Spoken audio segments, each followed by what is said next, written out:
Nas palavras de Gustavo Barroso, o Império Britânico é o reino do Anticristo, lá onde houve a união entre protestantismo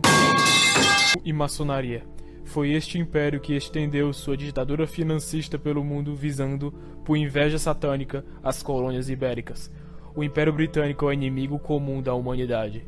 Antes de nós falarmos sobre qualquer coisa e qualquer ação e atitude tomada pelos britânicos na história mundial, é importante que tomemos em consideração a sua característica de ser um povo insular, situado nas Ilhas Britânicas. O fato de ser uma ilha que não foi unificada por maior parte de sua história, justamente porque no início ela se constituía por uma miríade de clãs celtas, a Grã-Bretanha fora invadida por numerosos povos, sendo primeiramente conquistada e civilizada pelos romanos e depois, com a saída destes, tomada pelos anglo-saxões, que constituem, além da língua, justamente a maioria do povo inglês geneticamente falando. Os anglos e os saxões, povos de origem germânica e nórdica, depois de estabelecerem a sua supremacia sobre os povos celtas da Escócia e Irlanda, perceberam que, por uma razão de sobrevivência, precisavam desenvolver uma certa marinha para lidar com os assuntos continentais da Europa. Isso inaugurou um estado mental talassocrático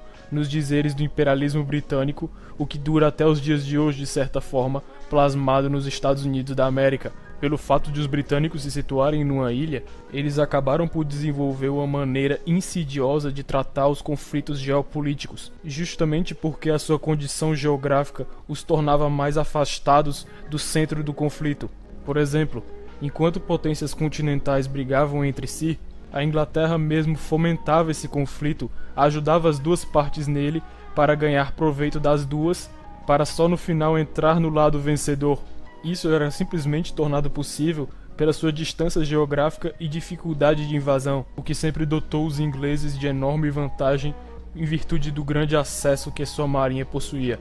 Não bastando tal marinha ter um acesso militar a vários pontos estratégicos, ela também dotou os ingleses de uma capacidade comercial sem precedentes, o que, com certeza, influiu no pioneirismo inglês tanto no capitalismo quanto na Revolução Industrial. Como já devem ter notado a esse ponto, uma das grandes virtudes do anglo-saxão é aprender com a sua experiência histórica, além de também reutilizar essa experiência para a conquista de mais feitos para a sua hegemonia. Tal fato melhor se exemplifica no aprendizado inglês sobre as invasões vikings da Inglaterra, o que, segundo Spengler, foi o que inaugurou na mentalidade anglo-saxã as ideias mesmas de individualismo e de capitalismo. O conhecimento disso se torna altamente patente uma vez que se analisam as atitudes dos vikings ao invadir certo país. Isso porque, para os vikings, cada barco ou dracar era uma realidade estendida a si mesma e cada homem estava lá pelo seu próprio saque.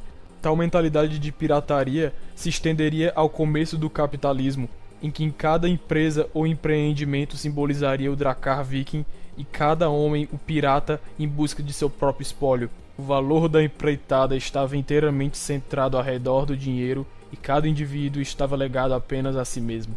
O arquétipo do inglês é nada mais nada menos melhor representado pela figura do pirata e a sua característica mais patente é a insidiosidade, sem dúvida alguma. Outras experiências históricas que também penetraram fundo no imaginário popular inglês foi a retirada das tropas romanas da Grã-Bretanha e as sucessivas conquistas empregadas por outros povos e os respectivos governos exercidos pelas elites desses povos sobre a Inglaterra. O fim do domínio do Império Romano sobre os ingleses foi o fato principal que ocasionou o surgimento do Common Law inglês, em contraposição ao direito civil romano, o qual opera sobre uma prática sem dúvida empirista e também precedental, o que dá a entender uma ideia de ordem espontânea das coisas, diferentemente de uma ordenação vinda de cima para baixo, como no caso de Roma. Já o governo exercido por elites estrangeiras, sendo os casos mais importantes e conhecidos os dos vikings e os dos normandos,